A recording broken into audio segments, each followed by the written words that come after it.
Judas y los suyos. No creía Judas que su traición tuviese el resultado que tuvo.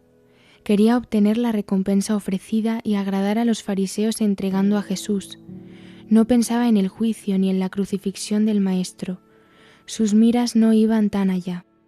El dinero solo preocupaba su espíritu, y desde mucho tiempo antes se había puesto en relación con varios fariseos y algunos saduceos astutos que lo incitaban a la traición halagándolo. Estaba cansado de la vida errante y penosa de los apóstoles. En los últimos meses no había cesado de robar las limosnas de que era depositario, y su avaricia, excitada por la liberalidad de Magdalena cuando derramó los perfumes sobre Jesús, lo llevó al último de los crímenes. Había esperado siempre en un reino temporal de Jesús que le proporcionase un empleo brillante y lucrativo. Como esto no se realizara, se ocupaba en atesorar dinero. Veía que las penas y las persecuciones arreciaban y quería ponerse bien con los poderosos enemigos del Señor al acercarse el peligro. Veía que Jesús no se hacía rey, mientras que la dignidad del sumo sacerdote ejercía grande impresión en su ánimo. Intimaba más y más cada día con sus agentes, que le halagaban y le decían de un modo positivo que en todo caso pronto acabarían con Jesús. Se cebó cada vez más en estos pensamientos criminales y a lo último multiplicó sus entrevistas para decidir a los príncipes de los sacerdotes a obrar. Estos iban en el asunto no tan aprisa y lo trataron con desprecio. Decían que faltaba poco antes de la Pascua y que esto causaría desorden y tumulto. El Sanedrín solo prestó alguna atención a las proposiciones de Judas. Después de la recepción sacrílega del sacramento, Satanás se apoderó de él y salió a concluir su crimen. Buscó primero a los negociadores que lo habían lisonjeado hasta entonces y que lo acogieron con fingida amistad. Vinieron después otros, entre los cuales estaban Caifás y Anás. Este último le habló en tono altanero y burlesco. Andaban irresolutos y no estaban seguros del éxito porque no se fiaban de Judas. Vi el imperio infernal dividido. Satanás quería el crimen de los judíos y deseaba la muerte de Jesús, el que a tantos convertía, el santo doctor, el justo que él detestaba. Pero sentía también cierto temor interior de la muerte de esta inocente víctima que no quería huir de sus perseguidores. Le vi por un lado excitando el odio y el furor de los enemigos de Jesucristo, y por otro insinuar a alguno de entre ellos que Judas era un malvado, un miserable, que no se podía celebrar el juicio antes de la Pascua ni reunir testigos contra Jesús. Cada uno expresaba una opinión diferente, y antes de todo preguntaron a Judas: ¿podremos prenderlo? ¿No tiene hombres armados con él? Y el traidor respondió: no, está solo con sus 11 discípulos. Está abatido y los 11 son hombres cobardes. Les dijo que era menester tomar a Jesús ahora o nunca, que otra vez no podría entregarlo, que no volvería más a su lado, que hacía algunos días que los otros discípulos de Jesús comenzaban a sospechar de él. Les dijo también que si ahora no prendían a Jesús, se escaparía y volvería con un ejército de sus partidarios para ser proclamado rey. Estas amenazas de Judas produjeron su efecto. Participaron de su modo de pensar y recibió el precio de su traición, las 30 monedas. Estas monedas eran oblongas, agujereadas por un lado y enhebradas formando cadena. Tenían también cierta efigie. Judas, resentido del desprecio que le mostraban, se dejó llevar por su orgullo hasta devolverles su dinero para que lo ofrecieran en el templo, a fin de parecer a sus ojos como un hombre justo y desinteresado. Pero ellos no quisieron, porque era el precio de la sangre que no podía ofrecerse en el templo. Judas vio cuánto le despreciaban y concibió un profundo resentimiento. No esperaba recoger los frutos amargos de su traición antes de consumarla. Pero se había entrometido tanto con esos hombres que estaba entregado en sus manos y no podía librarse de ellos. Lo observaban de cerca y no le dejaron salir hasta que explicó la traza que habían de seguir para prender a Jesús. 3 fariseos lo acompañaron cuando bajó a una sala donde estaban los soldados del templo, que no eran solo judíos, sino de varias naciones. Cuando todo estuvo preparado y reunido el suficiente número de soldados, Judas corrió al cenáculo acompañado de un servidor de los fariseos para avisarles si Jesús estaba allí todavía, y si era fácil prenderlo tomando las puertas, debía mandárselo a decir por el mismo mensajero. Poco antes que Judas recibiese el precio de su traición, un fariseo había salido y mandado 7 esclavos a buscar madera para preparar la cruz de Jesús, en caso de que fuera juzgado, porque al día siguiente no habría bastante tiempo a causa del principio de la Pascua.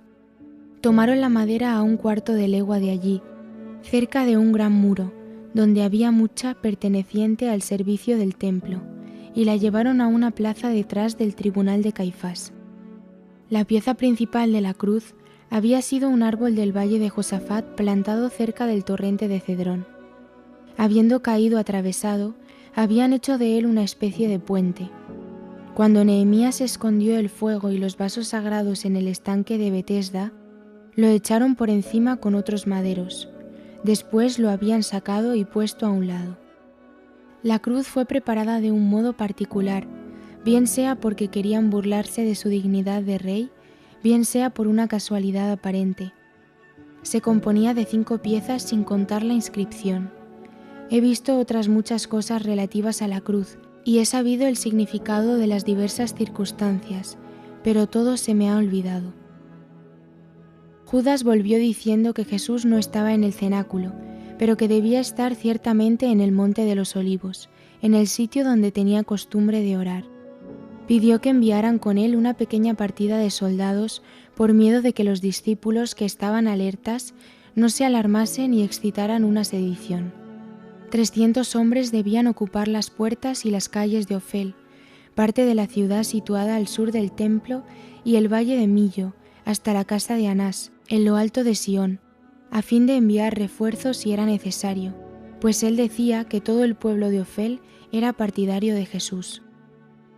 El traidor les dijo también que tuviesen cuidado de no dejarlo escapar, porque con medios misteriosos había desaparecido muchas veces en el monte, volviéndose invisible a los que lo acompañaban.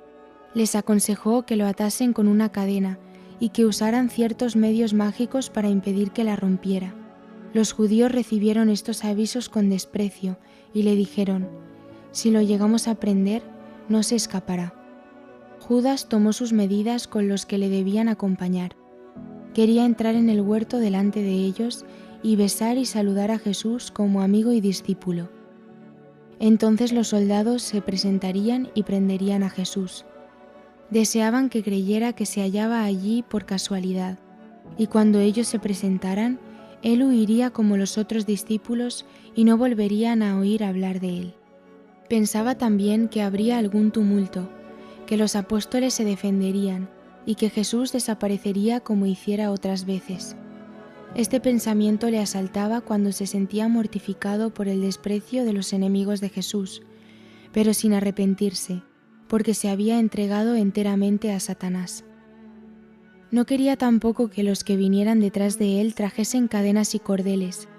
Le concedieron en apariencia lo que deseaba, pero le trataron como un traidor del cual nadie se fía y que se rechaza cuando se han servido de él. Los soldados tenían orden de vigilar a Judas y de no dejarlo hasta que apresaran a Jesús, porque había recibido su recompensa y temían que escapase con el dinero y que no le prendieran o que apresaran a otro en su lugar. La tropa escogida para acompañar a Judas se componía de 20 soldados de la guardia del templo y de los que estaban a las órdenes de Anás y de Caifás. Estaban vestidos poco más o menos como los soldados romanos. Llevaban morriones y tenían correas pendientes en derredor de las piernas. Se distinguían especialmente por la barba, pues los romanos en Jerusalén no la llevaban más que sobre los carrillos, y tenían la barba y los labios afeitados. Todos los 20 tenían espadas, además, algunos tenían picas y llevaban palos con faroles y hachas de viento, pero cuando emprendieron la marcha no encendieron más que una sola. Primero querían haber dado a Judas una escolta más numerosa, Pero él dijo que se descubriría fácilmente, porque desde el monte de los Olivos se dominaba todo el valle. La mayor parte se quedó en Ofel, y pusieron centinelas por todas partes para reprimir toda tentativa en favor de Jesús. Judas fue con los 20 soldados, pero seguido a cierta distancia de 4 alguaciles de la ínfima clase, que llevaban cordeles y cadenas. Detrás de estos venían los 6 agentes con los cuales había tratado Judas desde el principio. Eran un sacerdote confidente de Anás, un afiliado de Caifás, 2 fariseos y 2 saduceos que eran también herodianos. Estos hombres, aduladores de Anás y de Caifás, les servían de espías, y Jesús no tenía mayores enemigos. Los soldados estuvieron acordes con Judas hasta llegar al sitio donde el camino separa el huerto de los olivos del de Getsemaní. Al llegar allí, no quisieron dejarlo ir solo delante, y lo trataron dura e insolentemente.